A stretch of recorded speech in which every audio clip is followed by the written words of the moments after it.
नमस्कार, मैं हूं संजय शर्मा। आप देख रहे हैं 4PM महाराष्ट्र। राजीव नारायण जी क्या भविष्यवाणी करते हैं, पूरी दुनिया में उनका डंका बजता है। लोग दिल थाम के उनको सुनते हैं। हर संडे के दिन सुबह 6 बजे लोग 4PM को खोलते हैं और जानते हैं कि आज राजीव जी कुछ धमाका करने वाले हैं। और इस कार्यक्रम में तो राजीव जी ने वास्तव में धमाका कर दिया है। दिल थाम के रखिए, ले चलता हूं आपको राजीव नारायण जी के पास। सुनिए कि क्या कह रहे हैं राजीव नारायण जी और उनकी भविष्यवाणियां। 4PM न्यूज नेटवर्क में स्वागत है राजीव जी आपका। मेरे कई मित्र मुझे बताते हैं कि वो 6 बजे सुबह, मतलब छुट्टी का दिन होता है, लेकिन अलार्म लगा के बैठ जाते हैं। एक मेरे बहुत अच्छे मित्र हैं, पॉलिटिकल बड़े नेता हैं, उनकी पत्नी ने कहा भी कि राजीव जी का प्रोग्राम कुछ चला थोड़ी ना जाएगा, तुम 8 बजे देख लिया करो। बोले नहीं नहीं, जब तुरंत तुरंत होता है ना तो देखने में बड़ा मजा आता है। तो गजब दीवानगी है आपकी। आज की बातचीत शुरुआत करता हूं। आपने कहा था कुछ दिनों पहले राहुल गांधी की जन्म पत्री देखी थी और कहा था कि दुश्मन हंता, कोई ऐसा योग बताया था आपने कि हाँ, शत्रुहंता शत्रुहंता शत्रुहंता, कि ये शत्रुओं पे विजय प्राप्त करने वाला योग है। लेकिन आज तो सब, आजकल तो सब राहुल गांधी के पीछे पड़ गए हैं। पार्लियामेंट के सामने उन्होंने केंद्रीय मंत्री को मेरे गद्दार दोस्त कह दिया, बवाल मच गया। एक किताब ले आए तो हंगामा मच गया।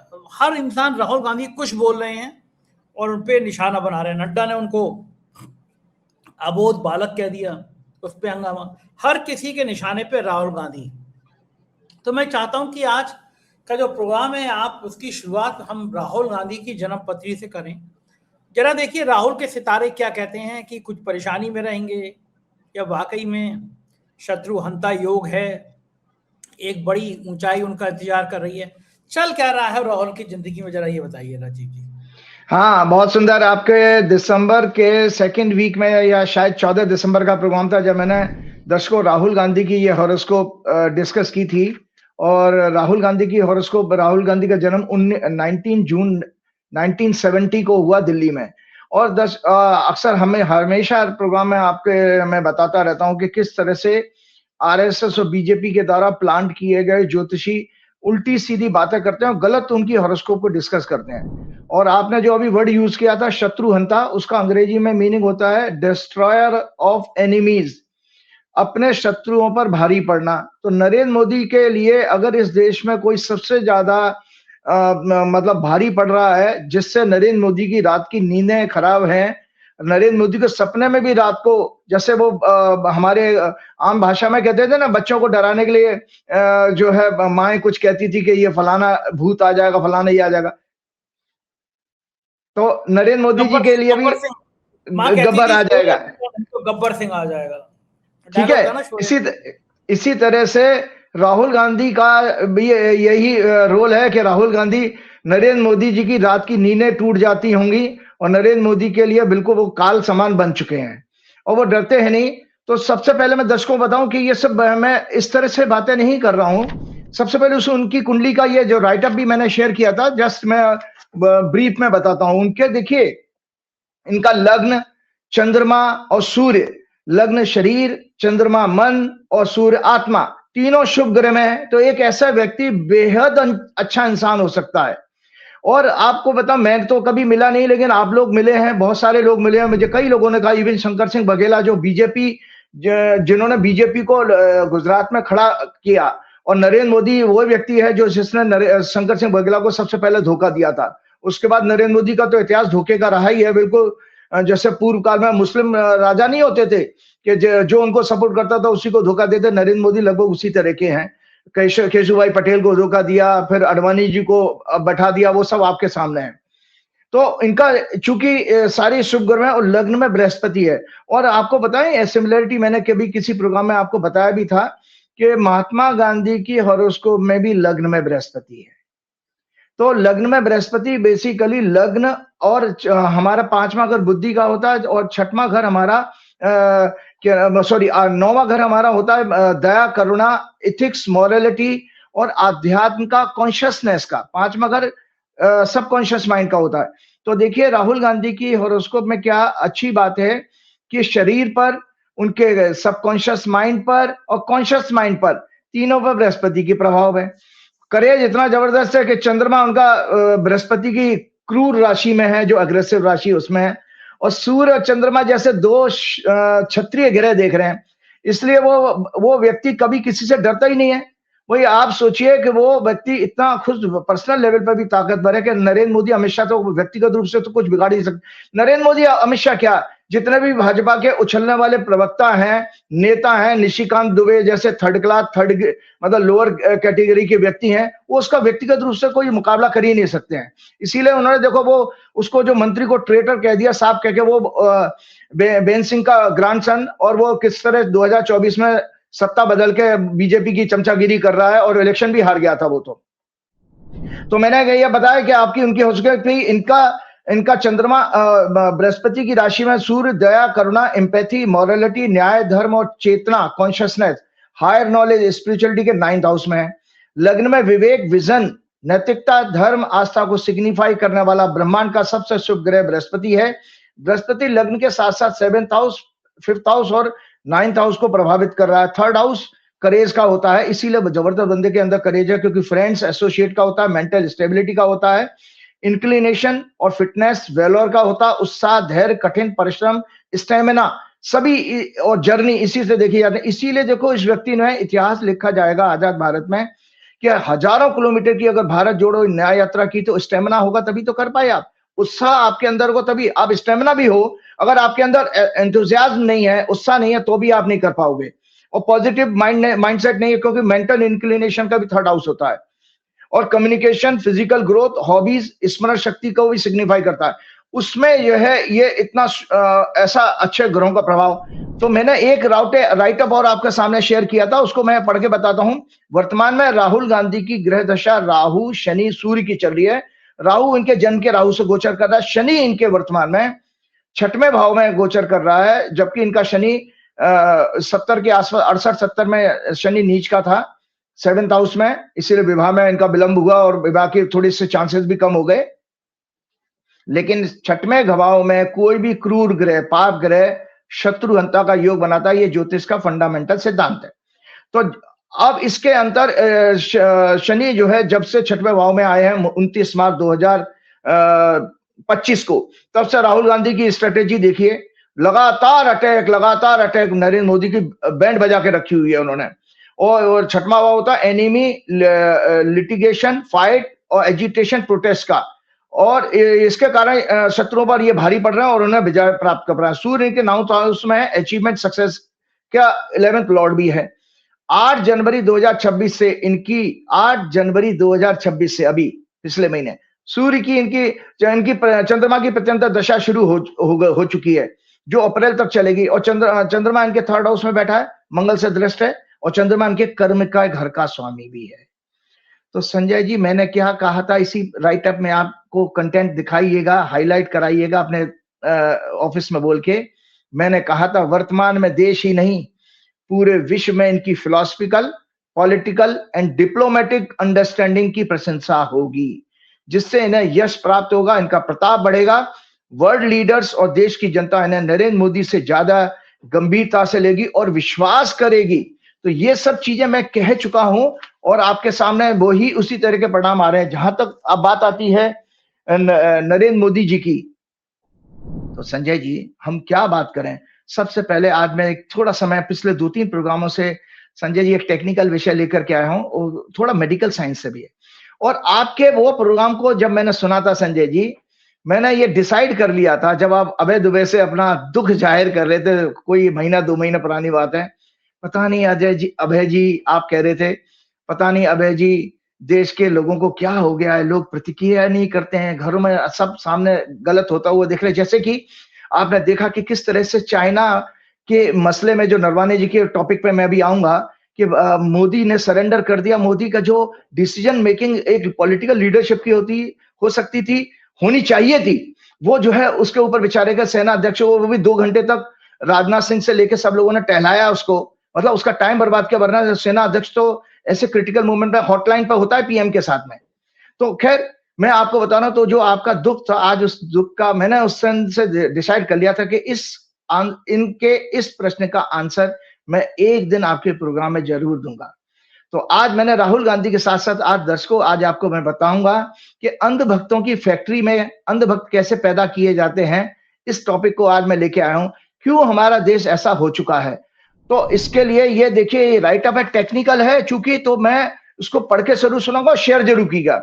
आरएसएस द्वारा लास्ट 100 ईयर से और फिर भाजपा और विदेशी नाम जो हिंदू संगठनों, विदेशी नाम है हिंदू, जो हिंदू शब्द भी विदेशी है, द्वारा भ्रामक और सत्य प्रचार प्रोपेगेंडा के द्वारा जनता के एक बड़े वर्ग के दिमाग की नसबंदी कर दी गई है। जैसे नसबंदी होती थी संजय गांधी ने के टाइम में, बहुत इंदिरा गांधी ने इमरजेंसी में कराई थी, नसबंदी कर दी गई है। अंधभक्ति, इसको कहते हैं ब्लाइंड फेथ, और फैनाटिज्म बढ़ गया है। अंधभक्त किन कारणों से तैयार किए जाते हैं, इनके साइकोलॉजिकल और न्यूरोलॉजिकल कारण क्या है, ये मैं आज इस पर एक आपके सामने राइटअप शेयर करूंगा, और आपके सामने ये आप इसको बार बार पढ़िएगा, जिससे आपको पता लगेगा कि ये कितना सच है और कितना सटीक है। ये एक तरह से ब्रेन वॉशिंग या कट्टरता को डिफाइन करता है। इसका पहला कारण न्यूरोलॉजिकल होता है। जो ब्रेन है हमारा, ब्रेन और स्पाइन हमारा न्यूरो सिस्टम को पूरा कंप्लीट करता है। मैनी रिसर्चर्स के अनुसार जब हमें लगातार fake news, articles, speech, seminars, social media और मेन स्ट्रीम मीडिया द्वारा बॉम्बार्डमेंट किया जाता है, उसके कारण हमारा कॉग्निटिव रिफ्लेक्शन टेस्ट, सीआरटी कहते हैं, का स्कोर कम होने लगता है, जिसके कारण हम धीरे धीरे एनालिटिकल थिंकिंग के बजाय इंट्यूटिव थिंकिंग और एंटीसिपेट करना शुरू कर देते हैं। एंटीसिपेट करने का मतलब बिना सोचे समझे धारणा बना लेना करने के हैबिचुअल हो जाते हैं। इससे हमारी कॉम्प्लेक्स प्रॉब्लम और चैलेंजेस को सॉल्व करने की, उन्हें माइन्यूटली समझने की एबिलिटी कमजोर होती चली जाती है। इसको एनालिटिकल एबिलिटी विजडम कहते हैं। हमारे ब्रेन का सबसे बड़ा पार्ट, एक बार मैंने आपके प्रोग्राम में ब्रेन को डिस्कस किया था, तो मैं आज फिर से बता रहा हूं, हमारे ब्रेन का सबसे बड़ा पार्ट जो बिहाइंड फोरहेड है, जो आपके फोरहेड के पीछे होता है, जिसको मगज कहते हैं देशी भाषा में, जिसे प्री फ्रंटल कॉर्टेक्स पीएफसी कहते हैं मेडिकल साइंस के अनुसार, जो ब्रेन का लॉजिकल फिल्टर है, जिसका काम किसी भी इंफॉर्मेशन, नॉलेज को एनालाइज करना, सत्य और असत्य को डिफरेंशिएट करना, जिसे क्रिटिकल थिंकिंग कहा जाता है। Fake news, false narrative, propaganda को कंटिन्यूअस फ्लो से ब्रेन इन फंक्शंस को बाईपास करने लगता है, थक जाता है। जैसे आप लगातार सड़ा गला चीजें दोगे तो जो हमारा थिंकिंग करने वाला पोर्शन है ब्रेन का, जो मगज है, वो काम करना बंद कर देता है। संजय जी, हमारी मसल्स जो है एक्सेसिव तनाव के कारण उसकी शिथिल पड़ने लग जाती हैं। जैसे आपका शरीर सूखने लगता है ना, जब आप बुढ़ापे में जैसे ज्यादा बढ़ते हो, जब उम्र बढ़ती है तो आपका श्रिंक होने लगती है बॉडी, इसी तरह ब्रेन की हालत हो जाती है। साइंस है, ये समझना चाहिए। और किस तरह से डैमेज किया जाता है हमारे, मतलब कहते हैं ना, पहले कहते हैं भैया उसका मगज निकाल लिया आपने तो वो बेवकूफ हो गया, और यही हो रहा है हमारे देश में। और fake news, false narrative, propaganda के कंटिन्यूअस फ्लो से ब्रेन इन फंक्शंस को बाईपास करने लगता है। अर्थात ब्रेन का वो पार्ट जो हमें जानवर से इंसान या मनुष्य बनाता है, सोचने समझने की शक्ति प्रदान करता है, वो अपना काम ठीक से नहीं कर पाता है। ये कॉग्निटिव फ्लेक्सिबिलिटी के लिए एक रिस्पॉन्सिबल होता है ये ब्रेन का पार्ट। ब्रेन का एक और पार्ट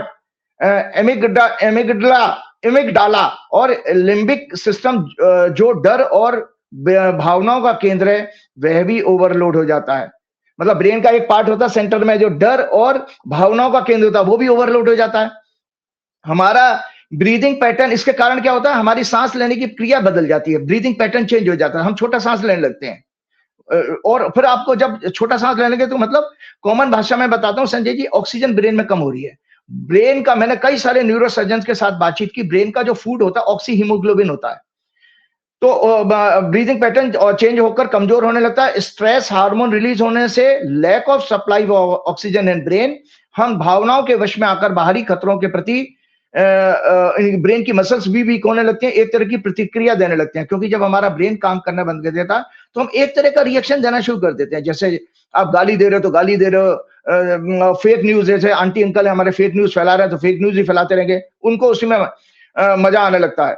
और ये इनसे हमारे ब्रेन में एक हिप्पोकैम्पस में मसल्स सिकुड़ने लगती है, कमजोर होती हैं, वह हमारे एक तरह के विचार या धार्मिक भावनाओं और रिएक्शंस उससे तेज होने लगते हैं। उसका मनोवैज्ञानिक कारण क्या है, साइकोलॉजिकल रीजन, जब व्यक्ति अपनी सर्टेनिटी को बहुमत के विरोध में महसूस करता है तो ब्रेन का एक पार्ट एमिगडाला, जो भावनाओं को कंट्रोल करता है, वह एक्टिव होकर फाइट या फ्लाइट मोड में चला जाता है, इमोशनल हाईजैकिंग हो जाती है। Fake news, article, speech, media coverage, social and main stream को इस तरह डिजाइन किया जाता है कि वो हमारे अंदर फियर, एंगर, हेटरेट, फ्रस्ट्रेशन पैदा कर दे, हमें रेस्टलेस बना दे। ये फेनेटिज्म को जन्म देता है, अज्ञानता और आक्रामकता की इच्छा बढ़ती है और हम इस तरह के विचारों वाले ग्रुप में शामिल होने लगते हैं। हमको वैसे ग्रुप अच्छे लगते हैं, हम उसको ज्वाइन करने लग जाते हैं। इमोशंस के बेस पर उन न्यूज आर्टिकल, टेक्स्ट, पोस्ट को रिएक्शन के फॉर्म में शेयर करने लगते हैं। ये रिएक्शन है जो आप धड़ाधड़ इस तरह की हेट न्यूज को, हेट क्या नाम है, स्पीच को बढ़ाते रहते हो सोशल मीडिया पर। और मैंने क्या नाम है, इससे क्या भ्रम, और दूसरा होता है भ्रम की स्थिति। जब हम किसी भी झूठ को या बहुरूपी नेता व्यक्ति को बार बार सुनते हैं, देखते हैं, तो हमारा माइंड उन्हें सच मानने लगता है, चाहे वो कितना ही बकवास क्यों ना हो। हमारा ब्रेन उस फेक अनट्रुथ को प्रोसेस करने के लिए शॉर्टकट्स ढूंढने लगता है। इस तरह वह झूठ हमारे लिए एक जाना पहचाना फेमिलियर हो जाता है। परिणाम स्वरूप माइंड और ब्रेन इसे सत्य मानकर आत्मा की 8 पावरफुल शक्तियां होती हैं, उसमें एक परखने की शक्ति होती है, क्रिटिकल थिंकिंग कहते हैं, वो कमजोर हो जाती है। कमजोर होने के कारण बिना किसी एविडेंस के उस पहचान को, जैसे नरेंद्र मोदी को आप बार बार होर्डिंग पर, शमशान पर, जाने कहां कहां आप फोटो देखते रहते हो, तो आपको वो नरेंद्र मोदी भगवान समान दिखने लगता है। एविडेंस के केवल पहचान पर ट्रस्ट करने लगता है। इस मानसिक थकान, cognitive load, continuous non stop propaganda से ब्रेन पर एक एक्स्ट्रा स्ट्रेस बढ़ जाता है। हर समय गोदी मीडिया के फेक नैरेटिव, बकवास पॉलिटिकल डिबेट्स, मोदी का हर जगह और एवरीडे समाचार पत्रों में चेहरा का विज्ञापन हमारी ब्रेन से पूरी तरह, ब्रेन इन सब चीजों से पूरी तरह टायर्ड हो जाता है संजय जी। सत्य और असत्य में डिफरेंशिएट करने के लिए ब्रेन को बहुत अधिक मेंटल एनर्जी की जरूरत पड़ती है। मेंटल फटीग के कारण वो गहराई से सोचना, मतलब डीप प्रोसेसिंग छोड़कर सतही तौर पर शैलो प्रोसेसिंग करने लगता है, इंफॉर्मेशन इकट्ठी करने लगता है। इससे हमारी मेमोरी, फोकस और कंसंट्रेट करने की कैपेसिटी एंड एबिलिटी कमजोर होती चली जाती है। कंफर्मेशन बायस, जिसको पूर्वाग्रह कहते हैं। कंफर्मेशन बायस से व्यक्ति केवल अपनी मान्यताओं या फिलॉसफी, फेथ को सही ठहराना की इंफॉर्मेशन को कलेक्ट करने या ग्रहण करने का प्रयास करना शुरू कर देता है। इससे उसकी लॉजिकल रीजनिंग कमजोर होने लगती है और उसका पहले से ही बना हुआ बिलीफ सिस्टम और स्ट्रांग होने लगता है। जब हमें अपनी पसंद की बात सुनने को मिलती है, ग्रुप या हम ग्रुप ज्वाइन करते हैं, तो हमारा ब्रेन एक डोपामाइन नाम का हैप्पी हार्मोन रिलीज करता है और इससे हमें एक अजीब सी झूठी आनंद और शांति प्राप्त होती है, सेटिस्फेक्शन मिलने लगता है। इस तरह ग्रुप थिंकिंग से अंधभक्ति फैलती है।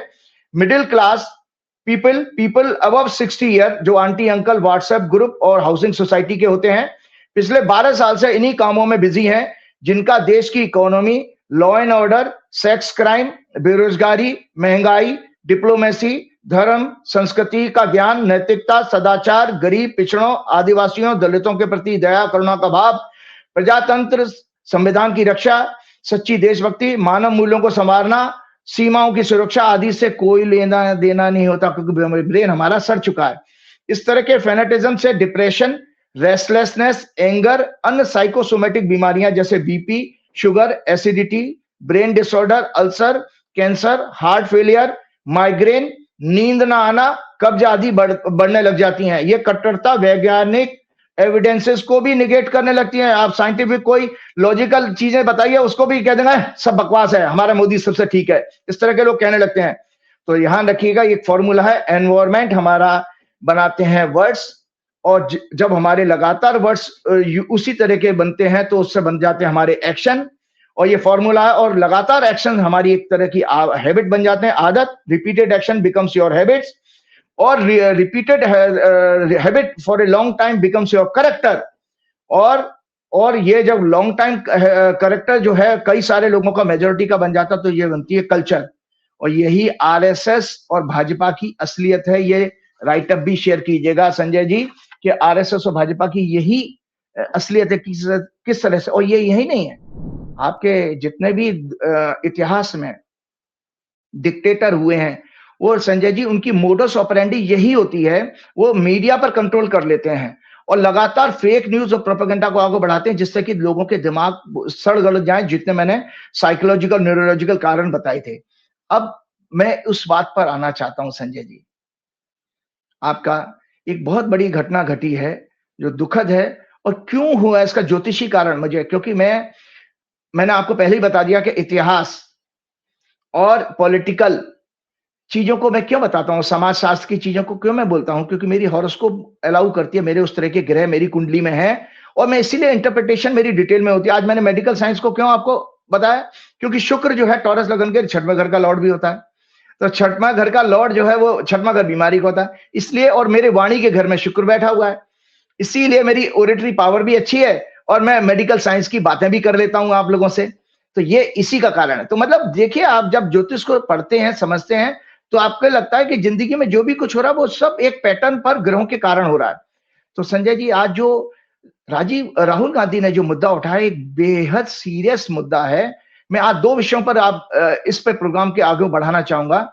एक तो नरवाने जी की बुक, जिसके कारण एक बहुत बड़ा खुलासा हुआ है, और दूसरा जो है यूएस के साथ ट्रेड डील, क्या वास्तव में हम देश को आर्थिक जो राहुल गांधी की जो स्टार्स हैं उसमें ये लिखा है कि वो एक किताब लेकर आएंगे और फिर विवाद होगा, मतलब वो विवादों को पैदा करेंगे, फिर उसकी चर्चा होगी, या भारतीय जनता पार्टी को नुकसान होगा। चीन का जो मामला बड़ा सेंसिटिव था, राहुल गांधी के एक भाषण ने उस चीन के सेंसिटिव मुद्दे को उठा दिया।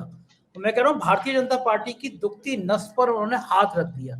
प्रधानमंत्री हाउस में गए नहीं, लोगों ने कहा कि साहब महिलाएं आगे कर दी थी, प्रधानमंत्री पे हमला हो सकता था, तो लिमिट हो गई। स्पीकर तो सब मर्यादा ही भूल गए हैं। तो राहुल गांधी की क्या ये रणनीति में कोई स्टार्स ऐसा था कि राहुल गांधी का एक स्टेप पूरी बीजेपी को बैकफुट पे ले आएगा? कुछ ऐसे ग्रह होते हैं क्या? दो सबसे बड़ी चीज, बहुत अच्छा क्वेश्चन, मजा आ जाता है जब आप कुरेदते हो ना, तो मुझे बहुत अच्छा लगता है। कारण यह है, दो, इसका आंसर दो चीजों में आप ढूंढिएगा। पहली तो भाजपा की हॉरोस्कोप में अगर आपका नाना प्रकार के स्कैंडल एक्सपोज होने का अगर योग चल रहा, तो वो स्कैंडल एक्सपोज होंगे। मतलब राहुल गांधी क्या, कोई भी आदमी उनके स्कैंडल को एक्सपोज कर सकता है। अब आप तो छोड़िए, एप्स्टीन में मोदी का नाम आ गया है, तो वो उसमें राहुल गांधी का रोल कहां है? हुआ ना। तो इसका अर्थ यह है कि मूल रूप से भाजपा की कुंडली में ग्रह दशा ऐसी चल रही है। जो आपके पास भाजपा की हॉरोस्कोप है, मैं करेंटली भाजपा का ट्रांजिट दिखा रहा हूं, वो अपने ऑफिस में बोलिएगा, दिखाइए। ये है दर्शकों, 8 फरवरी जब हमारा प्रोग्राम आ रहा है, उस समय भाजपा की कुंडली में ग्रहों की स्थिति ये होगी। ये ध्यान से सुन लीजिए, उसमें नीचे राइटअप भी लिखा, उसको भी सुन लीजिएगा। तो भाजपा की जो हॉरोस्कोप 6 अप्रैल 1980 को बनी, वो मिथुन लगन की है संजय जी। मिथुन लगन में इस समय गोचर में 10वें भाव में शनि गोचर कर रहा है, जो कि भाजपा की कुंडली का 9th लॉर्ड भी है और 8th लॉर्ड भी है। आपको मैंने कई बार प्रोग्राम में कहा, हम जो लोग जब रिसर्च कर रहे थे ज्योतिष में संजय जी, तो ये एक टॉपिक बार बार बात में आता था कि कभी किसी के खुलासे, स्कैंडल कब उजागर होते हैं, समाज में कब आते हैं। तो मैं आपको कहूं, 8वां घर गुप्त चीजों का होता है, गुप्त क्रियाओं का होता है, मतलब हिडन एक्टिविटीज का। और चौथा घर हमारे वैदिक ज्योतिष में पाताल का माना गया है संजय जी। और 10वां घर हमारा पब्लिक डोमेन का माना गया, मतलब किसी समाज में लोगों की नजर में कोई चीज आती है। तो अक्सर मैंने हंस के आप लोगों से कहा कि एक लड़का और लड़की अगर उनका अफेयर चल रहा है, तो घर वालों को या समाज को कब पता लगेगा? तो 5वें घर से, दर्शकों, इसी से सब चीजें समझना हमें आसान होता है। 5वें घर से रोमांस देखा जाता है। 6वां घर होता है हमारा विवाह का। तो जब 5वां घर और 10वें घर का और 8वें घर, और जब तक 5वां घर का लॉर्ड 8वें घर का कनेक्शन है, तब तक तो वो भाई साहब रोमांस आपका सीक्रेट रहेगा। और जैसे ही 10वें घर से संबंध हुआ, तो वो रोमांस सब लोगों को पता लग जाएगा कि भाई ये लोग आपस में मिल रहे हैं, इनकी फीलिंग्स हो चुके हैं। सेम केस किसी भी हॉरोस्कोप में देखा जाता है। तो भाजपा के कर्म की कुंडली में 10वां भाव प्रधानमंत्री का, प्रेसिडेंट का होता है, सत्ता का होता है। चौथा घर विपक्ष का होता है। वैदिक एस्ट्रोलॉजी में मैंने मंडेन एस्ट्रोलॉजी की किताब हमेशा आप लोगों को दिखाई है, क्योंकि जो भी बात कर रहा हूं मैं ज्योतिष के आधार पर कर रहा हूं। तो इस समय 29 मार्च, याद करिए 29 मार्च 2025 को जब शनि मीन राशि में आया, जो भाजपा की कुंडली का 10वां भाव है और 8वें घर का स्वामी है, इनके लगातार स्कैंडल्स एक्सपोज होते जा रहे हैं। अदानी के भी कई सारे केसेस सामने आ गए। एप्स्टीन का केस आया। कौन सा ग्रह आया 25 मार्च को? ये शनि मीन राशि में है, जो अभी मैंने आपको ये दिखाया ना, ये राइटअप है ये। तो 25 मार्च को शनि ने दिशा क्या बदला, घर बदला? मीन राशि में आया। मीन राशि पाइसेस कहते हैं, जो बीजेपी की कुंडली का 10वां घर बनता है। वो मिथुन से अगर गिनेंगे 3 नंबर से, तो इससे इसी से मीन राशि में, और 2.5 साल रहेगा। शनि एक राशि में 2.5 साल रहता है। इसका अर्थ समझ लीजिए संजय जी के 2.5 वर्ष में मोदी के सत्ता जाने का योग है, क्योंकि 8वां घर मृत्यु का भी होता है। तो मृत्यु का मतलब है परमानेंट। अभी आप कह रहे थे इसी साल जाने के मूड में, अब आप कह रहे हैं 2.5 साल में जाने के मूड में। अभी आगे तो बढ़ने दीजिए जनाब, आगे तो बढ़ने दीजिए। आगे तो अभी जाएगी या 2.5 साल बाद जाएगी? अभी जाएंगे दर्शकों, ये अभी जाने वाले हैं। तो अब आप ये देखिए, मैंने पहले सिद्धांत समझा दिया कि भैया क्यों खुलासे हो रहे हैं, क्योंकि 8वें घर का लॉर्ड 10वें घर में बैठा हुआ है। अब संजय जी, इसमें आपको पता है, मैंने पिछले प्रोग्राम में एक शेयर की थी एक इंफॉर्मेशन कि 13 मई 2004 को जब वाजपेयी जी की इतनी अच्छी गवर्नमेंट चली थी और उस समय शुक्र की दशा में चंद्र का जब प्रत्यंतर आया तो वाजपेयी जी चुनाव हार गए। तो जब जब भाजपा की कुंडली में शुक्र का रोल आएगा ग्रह का, और शुक्र महिलाओं का कारक भी है, आपको याद रहना चाहिए, मोदी जी की सत्ता जाने में महिला का भी रोल है, चाहे वो ममता बनर्जी हो या प्रियंका गांधी हो, महिलाओं के द्वारा, क्योंकि राक्षसी प्रवृत्ति के लोग हमेशा स्त्रियों के आगे ही दंड उनको मिलता है। तो संजय जी, इसमें शनि जब आया तो ये सत्ता का कारण बना रहा। अब 2 मार्च को संजय जी सुन लीजिए, आप जो कह रहे थे ना, 16 पहले तो दर्शकों 16 फरवरी 2026, आज हमारा 8 फरवरी है, जस्ट एक हफ्ते बाद भाजपा की कुंडली में चंद्र में शुक्र की दशा शुरू हो रही है, जो अक्टूबर 2026 तक रहेगी। तो संजय जी, आपकी मनोकामना पूरी कर रहा हूं मैं कि 16 फरवरी 2026 से अक्टूबर 2026 तक इस सरकार की डेथ निश्चित है, इस सरकार का अंत निश्चित है। कौन सा ग्रह बताया आपने? चंद्र में क्या आएगा? शुक्र, चंद्र में शुक्र की दशा। ये 2.5 महीने रहेगा? नहीं, 16 फरवरी से लेकर के अक्टूबर तक की दशा है, अक्टूबर तक, मतलब पूरा 8 महीना हो गया, 8 महीना मोटा मोटा। आप स्पेसिफिक कहेंगे तो उसमें भी हम चले जाएंगे, अभी जाने वाले हैं। अब सुन लिए और ये नैरो डाउन कर रहा हूं। 2 मार्च को शुक्र जो है मीन राशि में जब पहुंचेगा 2 मार्च को, और शुक्र चूंकि इस कुंडली का 12वें घर का लॉर्ड है, 12वां घर होता है त्याग पत्र देने का, रिजाइन करने का। शुक्र इस कुंडली का 5वें घर का लॉर्ड है। 5वें घर का लॉर्ड मैंने पिछले प्रोग्राम में भी बताया कि 10वें भाव पर जो प्रधानमंत्री का या राष्ट्रपति का या सत्ता का होता है, उस पर फिंगर रखिए और वहां से काउंट कीजिए तो 5वां घर 8वां घर बनता है। तो 8वां शब्द जहां भी आएगा वहां डेथ होती है, मतलब परमानेंट ब्रेकअप होना, परमानेंट किसी चीज का डेड हो जाना। सत्ता परिवर्तन त्याग पत्र 12वें घर से देखा जाता है, लेकिन सत्ता ही अगर बदल जाए तो 8वां घर भी रोल होगा। याद रखिए, 8, 10 और 12 इनके कनेक्शन पर किसी की नौकरी जाएगी, व्यापार का बड़ा घाटा होगा या पोजीशन चली जाएगी, कोई भी चीज हो। तो संजय जी, इसलिए शुक्र जो है 5वें घर का 12वें घर का लॉर्ड है, ये कारण बन गया। तो ये जाने वाली सत्ता का योग बन गया। 2 मार्च को मैंने आपके और ज्यादा नैरो डाउन कर दिया, आप तो घबरा रहे थे कि अभी तो 1.5 साल बाकी है, 1 ही साल निकला है। तो ये संजय जी, अब इसमें मुश्किलें और इनके साथ क्या बढ़ने वाली हैं। राहुल गांधी की हॉरोस्कोप में मंगल अभी 4थे घर से गोचर करा, जो मैंने हॉरोस्कोप दिखाई थी। मंगल जो है उच्च का होता 4थे घर में, और 4था घर विपक्ष का भी होता है, और 10वें घर 4थे घर से वो 10वें घर को देख रहा है राहुल गांधी की हॉरोस्कोप में। इसलिए जबरदस्त एक्शन आपने देखा, जबरदस्त एग्रेसिवनेस आपने देखी है इस मुद्दे पर। तो अब राहुल गांधी की हॉरोस्कोप में ये चंद्रमा से, चंद्र उनकी धनु राशि है, तो ये 3रे घर में जाएगा मंगल। 23 तारीख को मंगल बदलने जा रहा है, राहु के साथ होगा। राहु उनकी कुंडली में महादशा का स्वामी है। राहुल गांधी और विदेशों से इंफॉर्मेशन इकट्ठी करके नरेंद्र मोदी की ताबूत में और आखिरी बची खुची कीलें ठोकने जा रहे हैं 23 तारीख से 23 फरवरी से। और बड़े खुलासे विदेशों से होने वाले हैं। ये मतलब इतना बड़ा, इतना खतरनाक समय है नरेंद्र मोदी के लिए। अब मैं जल्दी से आगे चलता हूं। एक बहुत इंपॉर्टेंट विषय मुझे शेयर करना था, क्योंकि मैंने ये आपको लोगों को बताया कि मैं आज मोदी जी के उस चीज को एक्सपोज करना चाहता हूं जो मोदी जी ने जो है जिस तरह से नरवाने के उस चीज को उन्होंने जो है निगलेक्ट किया है। तो संजय जी ये है कि आपको एक जान के पता, मोदी जी ने जो है ना जो शपथ ली थी संजय जी, वो गलत समय पर शपथ ली थी। जो मोदी जी ने जो शपथ ली है उसके अनुसार, वैदिक ज्योतिष के अनुसार, सरेंडर मोदी ने जब दिल्ली में सत्ता संभाली, ये देखिए ये राइटअप है संजय जी, ये आप उसको जरूर शेयर कीजिएगा।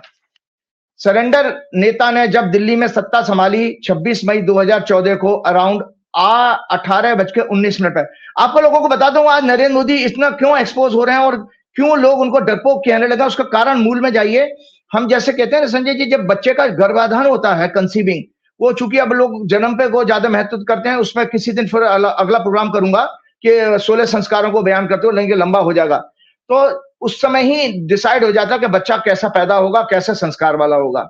इसी तरह से जब आपने शपथ ली है किसी उसमें क्या नाम है सरकार की, तो मैं ये कुंडली फिर से दोबारा दिखाना चाहता हूं। ये कुंडली है जब नरेंद्र मोदी ने ओथ ली थी 2014 में 26 मई 2014 को और शाम को 6:19 पर। और ये राइटअप मैंने आप लोगों को बताया तो उस जमाने में बहुत थोड़ा लिमिटेड यूज था, लेकिन मेरा किसी ऑनलाइन न्यूज़पेपर ने ये आर्टिकल भी छापा था जिसमें मैंने हाईलाइट किया हुआ, देख लीजिएगा। मैं डिटेल लिंक मैं आपको जस्ट राइटअप शेयर करता हूं आपके साथ। वैदिक ज्योतिष के अनुसार राजा को सन सिग्निफाई करता है, अतः सूर्यास्त के बाद राजाभिषेक या ओथ टेकिंग सेरेमनी नहीं होनी चाहिए।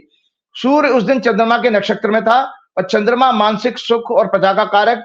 उसी दिन शुक्र के नक्षत्र में शुक्र, जो कि भारत की हॉरोस्कोप का लग्नेश भी है, और इस नेता ने जिस वृश्चिक लग्न में शपथ ली उसके अपमान लॉस के 12वें भाव का स्वामी और 7th हाउस, जिससे हम देखते हैं देश की छवि, war, international trade, treaties, international affairs, morality in the country का भी लॉर्ड है। ये शुक्र 7वें भाव से देखा जाता है, जो बुरी तरह 6वें भाव में झगड़ा, hurdles, war, strikes, agitation, clashes with people of country, Daman, dates, मजदूर, अंडर के भाव को सिग्निफाई करता है। पाप ग्रहों से शनि, राहु, केतु और मंगल से पीड़ित था इस कुंडली में। उस दिन भारत का लग्नेश भी पीड़ित था और इस जिस लगन में मोदी जी ने शपथ ली थी उसका 12वें घर का 7वें घर का लॉर्ड भी। लग्नेश मंगल महत्वाकांक्षा के 11वें भाव में चंद्रमा के नक्षत्र में। 5th lord, 2nd lord Jupiter was in 8th house. Speculation, destruction of state, legacies, tradition, hidden things with 8th and 11th lord Mercury. इसलिए इस देश में stock market, gaming, speculation, gaming मतलब जुआ सट्टा ज्यादा ग्रो किए हैं instead of business and trade and other things. 9वें घर का Lord 9th Lord moon 9th house, सभी पाप ग्रहों के प्रभाव से पीड़ित शनि से, जो कि गरीब, मजदूर, आदिवासी, एम्प्लॉयमेंट, पब्लिक सेक्टर्स, किसान, भूमि, countries, mineral resources, petrol, chemical, pharma आदि को सिग्निफाई करता पीड़ित हो रहे थे, जिसका पूरा संकेत है कि ये सरकार जुडिशरी, कॉन्स्टिट्यूशन, डेमोक्रेसी, डिप्लोमेसी, देश में नैतिकता, धर्म, संस्कृति, परंपराओं, मंदिर, मस्जिद, चर्च आदि धार्मिक संस्थाओं को पूर्णतः नष्ट करने का प्रयास करेगी। इसके कार्यकाल में महिलाओं, वीनस के कारण पूरी तरह शोषण होगा। Rapes, sex abuse, immoral acts, drugs व्यापार, विदेशों में काला धन बढ़ना आदि का ग्रह योग भी बन गया, जो 11 वर्षों से ज्यादा बीत जाने पर भी देश ही नहीं दुनिया ने अब तक सब ने आप लोगों ने देख लिया है। 2nd हाउस इकोनॉमी का होता है। इकोनॉमी, करेंसी के भाव पर शनि और मंगल की दृष्टि। इकोनॉमी, ट्रेड और करेंसी हमारे यहाँ के कॉर्पोरेट इंडस्ट्रीज पर विदेशी प्रभाव भी स्पष्ट कर रही थी। यही कारण कि हमारा रुपया पिट रहा है, बजट घाटा बढ़ गया, विदेशी कर्जा भी। शनि इस हॉरोस्कोप का 3rd लॉर्ड 4th लॉर्ड है। 4th house signify land, crops, agriculture sector, conditions of farmers, mines and minerals, real estate, weather condition, college, educational institution. देशभक्ति और राष्ट्रवाद भी 4थे घर से देखा जाता है, इसीलिए इनका फर्जी राष्ट्रवाद और देशभक्ति है इनके ब्लड में, क्योंकि सत्ता में 4थे घर का लॉर्ड उस समय पीड़ित था। विपक्ष भी 4थे घर से देखी जाती है, इसलिए विपक्ष को ये परेशान करते रहते हैं। सरकारों को उखाड़ फेंकना, throne of the king, democratic movements, general happiness. इसलिए हमने इन सभी विषयों में देश की दुर्दशा देखी है अभी तक। और संजय जी, आपको मैं बताना चाह रहा हूं कि 3rd हाउस सिग्निफाई अब आता है कि जो नरवाने जी ने जो बात कही है वो इनके ब्लड में पहले से ही थी। कैसे थी, आगे बढ़ता हूं। 3rd हाउस सिग्निफाई करता है संजय जी हमारा relationship with neighbouring countries, media, communication, media की इंडिपेंडेंस, स्वतंत्रता। क्यों मीडिया को उन्होंने कब्जा करके रखा है? सीमा विवाद, बॉर्डर के डिस्प्यूट, देश के लोगों, देश की सीमाएं 3rd हाउस और 6th हाउस से सिग्निफाई होती हैं। और मानसिकता, लोगों की मानसिकता जो शनि चंद्र के राहु के साथ पीड़ित होने से डिप्रेशन, हताशा, निराशा वाली हो गई हमारे देश में 11 वर्ष में। देश में कई मनोरोगों के बढ़ने का संकेत भी दे रहा है। आर्म फोर्सेस भी, सेनाएं 3रे घर से संजय जी मेदिनी ज्योतिष के अनुसार सेना और सेना चीफ 3rd हाउस से देखा जाता है। तो अब आप दर्शक समझ सकते हैं कि सेनाओं का अपमान मोदी की सरकार में क्यों हुआ। पहला नरवाने जी और राहुल सिंह ने जो कहा था, मैं आगे उसमें बढ़ता हूं, नहीं तो मेरा समय खराब होगा, मैं आगे बढ़ता हूं। Arm forces, arm chief, army chief, public opinion, trade with in the country, इसके लॉर्ड शनि का 12वें भाव में। ह्यूमिलेशन 12वां भाव, अक्सर मैंने आप लोगों को रटा दिया है, ह्यूमिलेशन और लॉस का होता है। विदेशी प्रभाव का भी होता है, भाव में जाना और राहु से पीड़ित होना। साथ ही इनके मन के कारक चंद्रमा का भी इस एक्सेस में होना। इस सरेंडर नेता के द्वारा सेना को कमजोर करना, आर्मी चीफ और अन डिफेंस ऑफिसर्स को ह्यूमिलेट करके फर्जी मुकदमों में जेल भेजने जैसा षड्यंत्र स्पष्ट करता है कि ये नेता इसमें चूकेगा नहीं। इसमें इसकी सरकार द्वारा डिफेंस डील्स में भारी करप्शन का भी संकेत मिलता है और खुफिया तंत्र में भी, रॉ जैसी इन्वेस्टिंग एजेंसीज में इन्होंने जम के कमाई करी होगी। सेना के मनोबल को गिराना, अग्निवीर जैसी योजनाएं लाकर सैनिकों की देशभक्ति, राष्ट्रभक्ति के प्रति भावना कमजोर करना, सीमाओं पर आतंकवादियों की घुसपैठ, कमजोर सुरक्षा के कारण शत्रु सेनाओं का देश की सीमाओं पर कब्जा करना, अनडिक्लेयर्ड वार के द्वारा शुक्र और थर्ड लॉर्ड के पीड़ित होने से सेना के मॉडर्नाइजेशन में कटौती करके, नए हथियारों की खरीद में भ्रष्टाचार करके देश राष्ट्र की सुरक्षा को जबरदस्त रूप से खतरे में डालने का प्रयास का ग्रह योग स्पष्ट होता है। थर्ड हाउस करेज का भी होता है, उत्साह का होता है, एफर्ट्स का होता है, movement, physical and mental activities को सिग्निफाई करता है। इसका लॉर्ड शनि और मन का कारक चंद्रमा ओत के समय 6-12 की एक्सेस में, मतलब 6वें और 12वें घर की एक्सेस में थे, राहु से पीड़ित थे, जिससे इस सरेंडर नेता के सरकार के विदेशी दबाव के कारण डरपोक, बेहद कमजोर, मानसिकता वाला, भ्रमित और गुमराह करके अपनी फर्जी 56 इंच की इमेज छवि बनाने वाला, fake news, fake narrative, propaganda, गोदी मीडिया की इंडिपेंडेंस को खत्म करके उन्हें पालतू डॉग्स की तरह ट्रीट करने जैसा स्पष्ट हो रहा है। व्यक्तिगत रूप से संजय जी, मैं अपने कई प्रोग्राम में बता चुका हूं, इस नेता से जो सीनियर बड़े भाजपा के नेता और संघ के लोगों द्वारा बताई गई बातों के आधार पर मैंने आपको कई बार खुलासा किया है कि ये डरपोक मानसिकता का व्यक्ति है। इन पर्सन जरा सा भी इससे कोई तेज बोल दे तो हाथ पैर इसके कांपने लगते हैं, और इस वही हाल अमित शाह का भी है। आपका खाना हजम होता नहीं है मोदी जी की आलोचना किए बिना। हर प्रोग्राम में आप मोदी जी के पीछे एक पूरा आर्टिकल लेकर आते हैं। मोदी जी ऐसा लगता है कि सांड लाल रंग देके भड़कता है ना, मोदी जी के नाम पे कोई भड़कते हैं। ऐसा लगता है मोदी जी ने कोई व्यक्तिगत आपकी कोई बहस वहस खोल ली है। इतना क्यों नाराज रहते हैं आप मोदी जी से?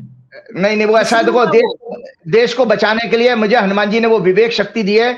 हनुमान जी का भक्त, क्योंकि ये कालनेमी राक्षस, मैंने आपको बताया कालनेमी राक्षस वाले गुण हैं इसके अंदर, बहरूपिया, वेश बदलना, नगरेगा, झूठे भाषण करना, रो के दिखा देना, ड्रामेबाज, कभी गरीब परिवार में पैदा ही नहीं हुआ, ये झूठ बोलता है। देश के प्रधानमंत्री, मैं प्रधानमंत्री पद की बात ही नहीं कर रहा हूं, मैं तो व्यक्ति विशेष की बात कर रहा हूं। प्रधानमंत्री का पद अलग जगह है। तो मैं आपको बता रहा हूं कि ये इन पर्सन जरा सा भी कड़ा और तेज बोलने पर इसके हाथ और शाह के हाथ पर कांपने लगते हैं। इनकी नकली ताकत केवल और केवल सत्ता उसकी मशीनरी के कारण है। जनता के इकट्ठा होने पर, प्रदर्शन करने पर ये बहुत भयभीत हो जाते हैं। ये सब हमने किसानों के आंदोलन के समय देखा है कि उन्हें दिल्ली में घुसने से रोकने के लिए इन लोगों ने कैसे कैसे हथकंडे अपनाए थे। संजय जी, आप भूल गए क्या? और संजय जी, आपको बता रहा हूं मोदी का चाइना प्रेम, और बता देता हूं क्यों चाइना के सामने बेचारे नरवाने को फंसा दिया और क्या कि भैया तुम जो करना हो कर लो। मैं उस डिटेल में नहीं चाहूंगा, नहीं तो प्रोग्राम लंबा हो जाएगा। मोदी का चाइना प्रेम, आज और खुलासा कर रहा हूं, मोदी का चाइना प्रेम और भारतीय सेना का लगातार अपमान देश की सुरक्षा के लिए अत्यंत घातक है। जानिए ये सच, ये राइट अप है विद टेक्निकल फैक्ट्स, कोई मैनिपुलेटेड नहीं है, क्योंकि मैं जानता हूं कि मैनिपुलेशन से मेरे लिए भी अच्छा नहीं है और दोस्त के लोगों को मैं गुमराह नहीं करना चाहता। इस सरेंडर नेता ने आजाद भारत के किसी भी नेता द्वारा अब तक चाइना की सबसे ज्यादा बार यात्राएं की हैं। मनमोहन सिंह जी ने 2 बार, जवाहरलाल नेहरू, राजीव गांधी, पीवी नरसिम्हा राव, अटल बिहारी वाजपेयी ने एक बार। इस सरेंडर नेता ने अब तक कुल 10 बार चाइना की यात्रा की है। As CM 4 times and as PM 6 times. As CM of Gujarat, his visits were primarily focused on attracting Chinese investment to Gujarat. He was hosted at the Great Hall of the People in Beijing, a reception typically reserved for head of state. He met with second-rung leaders of the Communist Party of China, some of whom later rose to prominent position in the power. As PM, he visited China on May 14 to 15, 2015 and signed 24 agreements worth over $22 billion in sector like telecom, steel, solar energy, railways and education. और देशवासियों को लाल आंखें दिखाने वाला झांसा और ये कहना कि छोटी छोटी आंखों वाले गणेश जी देश में आ गए हैं। पूरे देश में लाइट्स, होली के रंग, पिचकारियां सभी देश में पूरी तरह छा गए हैं। देशवासियों को ये नेता मूर्ख बनाता है। स्वयं ही छोटी आंख वाले गणेश जी को इनवाइट करके अपने देश में लाया और धीरे धीरे भारत के लगभग सभी उद्योगों पर चाइना का कब्जा करा करके हमारे लिए फिर से गुलामी जैसी स्थिति पैदा कर रहा है। चाइना का ट्रेड सच जान लीजिए संजय जी, क्यों चाइना के हम गुलाम है। Trade deficit between India and China in the fiscal year 2024-25 reached to a record high of $116.12 billion US, driven by a significant increase in Indian imports from China.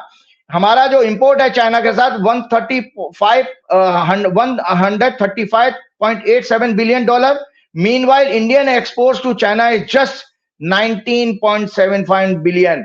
मतलब deficit कितना है? 116.12 बिलियन डॉलर का. The widening trade deficit reflects structural dependencies with India facing challenges like limited market access for its competitive sectors like pharma, IT, electronics and semiconductor, computers, processors, digital economy जिसको कहते हैं, battery, ऊर्जा, chemicals, solar panels, renewable energy, machineries and battery equipments, rare earth minerals. हमारी digital economy China के हाथ में है. ये प्रमुख कारण है कि जिसकी वजह से ये सेना और भारत की सीमाओं की सुरक्षा, देश का भविष्य खतरे में डालने के लिए ऑलवेज तैयार है. आर्थिक रूप से व्यापार की दृष्टि से इन्होंने देश की पहले से ही पिछले 11 वर्षों में गुलामों जैसी स्थिति पैदा कर दी है. Ex army chief general Manoj Mukund Naravane memoirs में 4 स्टार्स ऑफ डेस्टिनी की जो बुक उनकी ऑटोबायोग्राफी है. Lieutenant general Yogesh Joshi, the chief of Indian आर्मीज Northern Command, received a phone call at 8:15 p.m. 8:15 बजे on 31st August 2020. 4 Chinese tanks supported by infantry had begun moving up a steep mountain track towards eastern Ladakh. Joshi reported the movement to the Army Chief Narwane, who immediately grasped the severity of the situation. The tanks were within a few hundred meters of Indian position on the Kailash range, the strategic high ground. Narwane began making frantic calls to the leaders of Indian political and military establishment, including Rajnath Singh, Ajit Doval, NSA, General Bipin Rawat, Chief of Defence Staff, and S. Jaishankar, MEA. To each and every one, my question was, what are my orders? The situation was deteriorating dramatically and demanded clarity. This was an existing protocol. Narwane had clear orders not to open fire till cleared from the very top. His superiors did not give any clear directive. At 9:10 p.m., Joshi called again. The Chinese tanks continued to advance and were now less than a kilometer away. At 9:25, Narwane called Rajnath Singh again, asking for clear direction. None came. After a few minutes, Northern Command rang again. The Chinese tanks had not stopped. They were now only 500 meters from the top. Joshi told to Narwane, only way to stop them was by opening up our own medium artillery. My position was critical. Narwane writes, he was caught between the command who wanted to open fire with all possible means and the government committee, which yet to give me clear-cut executive orders. The entire northern front was on high alert. Narwane made yet another call to the defense minister, who promised to call back. The time stretched. Each minute was a minute closer to Chinese tanks reaching the top. Finally, Rajnath called back at 10:30 p.m. He spoken to PM Modi, whose instructions were consisted of a simple message, जैसा आप उचित समझें, और उन्हें abandon कर दिया, अकेला छोड़ दिया. नरवाने जी ने किसी प्रोग्राम या फंक्शंस में रिटायरमेंट के बाद कहा था कि वार बिटवीन टू नेशंस कोई परमानेंट सॉल्यूशन नहीं है. एज ए मिलिट्री मैन हमें तो आदेश का पालन करना पड़ता है, अपनी सीमाओं में रहकर. ये मैटर्स आज की दुनिया में केवल पॉलिटिकल लीडर्स के द्वारा डिप्लोमेसी के फंडामेंटल प्रिंसिपल्स के बेस पर ही सुलझाए जा सकते हैं. वार केवल माइंड में होता है, इसे माइंड से निकालते ही ये खत्म हो जाता है. दूसरा, इन्होंने चाइना, हमारे दूसरे आर्मी जनरल ने इनकी खुलासा किया, नरेंद्र मोदी का. Army 5 July, times of India 5 July 2025, army deputy chief said in a meeting that India faced 3 adversaries on just one border during Operation Sindoor. Pakistan was actively supported by China, Turkey. Beijing was providing Pakistan live satellite inputs on Indian military movements and deployment. Actually, we were fighting with China, not Pakistan. Virtually, China has taken over the Pakistan Air Force. More than 80% of military hardware that Pakistan are getting are all Chinese. China was able to test its weapon against India. So it's like a live lab available to them. So we have to be prepared for more defense, counter attacks, rockets with latest technology. और संजय जी, आगे भी मैं बढ़ता हूँ. Times of India 10 जुलाई 2025 का, Arunachal Pradesh share से 1200 kilometre border with Tibet. not China, but officially Tibet is under China. It was forcibly occupied them in 1950. Arunachal CMs warned water bomb in the form of world's largest dam project on Brahmaputra River by China. He said if they suddenly release water, our entire Siang belt would be destroyed. China ने अभी तक इसका plan और water से related अन्य जानकारियां भारत के साथ शेयर नहीं की हैं. He said China cannot be trusted. No one knows what they might do. China ने अरुणाचल प्रदेश के कई सीमावर्ती बॉर्डर्स एरियाज को कब्जा करके उनके नाम बदल दिए हैं. पीओके में पाकिस्तान ने एक वैल्यू को भी चाइना को दे दिया है. देशवासी चिंतन करें. ये आरएसएस, बीजेपी, नरेंद्र सरेंडर इसी चाइना के आगे नतमस्तक हैं. और अभी हाल ही में उनकी कम्युनिस्ट पार्टी का एक डेलीगेशन इनके हेडक्वार्टर में मीटिंग करके गया. कहां है आरएसएस का वो स्वदेशी जागरण मंच? भारत के लोग ताली थाली बजाकर कांवड़ यात्राएं करके इनके पाखंड में फंसकर अपने दिमाग की नसबंदी कराकर देशद्रोह का काम कर रहे हैं साइलेंट रहकर. अगर भारत की जगह कोई दूसरा देश होता तो अभी तक मोदी को सरकार से जबरन उतार कर मुकदमा चलाता, सरेआम फांसी की सजा सुनाई जा सकती थी देशद्रोह के आरोप में. आने वाली जनरेशन आज के अंधभक्तों, आरएसएस, बीजेपी, गोदी media, greedy and corrupt corporate leaders, तलवे चाटने वाले ऑफिसर, सर्विंग एंड रिटायर्ड जजेस और रामभद्राचार्य, अवधेशानंद, धीरेन्द्र शास्त्री, कैलाशानंद, चिदानंद, आदित्यनाथ, बाबा रामदेव, कई देवकी नंदन जैसे कथावाचकों जो कि धर्म के पाखंड में जी रहे हैं, सरेआम सनातन धर्म के शास्त्रों का अपमान काल्पनिक कह करके कर रहे हैं. भगवानों और शंकराचार्यों का अपमान, महिलाओं, दलितों, आदिवासियों का, गरीब मजदूरों, किसानों का अपमान होते हुए देखने के प्रत्यक्ष गवाह हैं. याद रहे काल इनके साथ इन सभी को ऐसा दंड देगा जिसका इनकी कई पीढ़ियां याद रखेंगी. भगवान श्री हनुमान जी ने अपना अपमान का बदला ठीक उसी तरह से लेना आरंभ कर दिया है जैसा नरवाने वाले खुलासे के बाद, जैसा उन्होंने रावण के सभी सहयोगियों, कालनेमी राक्षस आदि की हत्या करके फिर उसकी सोने की लंका अर्थात रावण के इकोसिस्टम, आज के सोने की लंका को कह सकते हैं मॉडर्न टाइम में इकोसिस्टम, रावण के इकोसिस्टम को आज की भाषा में को जलाकर राख कर दिया. वो तो उन्होंने प्रभु श्री राम का सम्मान करते हुए वहां रावण को जिंदा छोड़ दिया, नहीं तो वो उसे वहां ही आसानी से मार सकते थे. ठीक उसी तरह से प्रभु श्री हनुमान जी ने RSS, BJP, Bajrang Dal, BJP, Narendra, Adityanath, Shah, Doval आदि के इकोसिस्टम की लंका में नरवाने की autobiography, US India trade deal, Epstein file में एक छोटी छोटी बच्चियों का शोषण करने वाला विश्व के इतिहास यानी सबसे बड़े जघन और घिनौने अपराधी जेफरी एप्स्टीन के नए खुलासे द्वारा, जिसमें उसने लिखा है कि यूएस ट्रिप के दौरान उसने मोदी को सलाह दी और मोदी ने इजराइल की यात्रा 4 से 6 जुलाई 2017, ये भारत के किसी भी पीएम की फर्स्ट विजिट थी. इसमें मोदी ने इजराइल के पीएम बेंजामिन नेतन्याहू से मुलाकात की और कई समझौते किए. ये यात्रा, एप्स्टीन लिखता है अपनी ईमेल में, ये यात्रा मोदी के जनवरी 2017 में यूएस प्रेसिडेंट डोनाल्ड ट्रंप से मिलने के कुछ वीक्स के बाद हुई. He wrote in an email, the Indian PM Modi took advice and danced and sang in Israel for the benefit of the US president. They had met a few weeks ago. It worked. इससे पहले मार्च 2017 में FC ने अनिल अंबानी को email में Israel strategy का जिक्र किया और मोदी की यात्रा के बारे में बात की. अनिल अंबानी ने ट्रैक 2 अनौपचारिक डिप्लोमेटिक कॉन्ट्रैक्ट्स की मदद मांगी.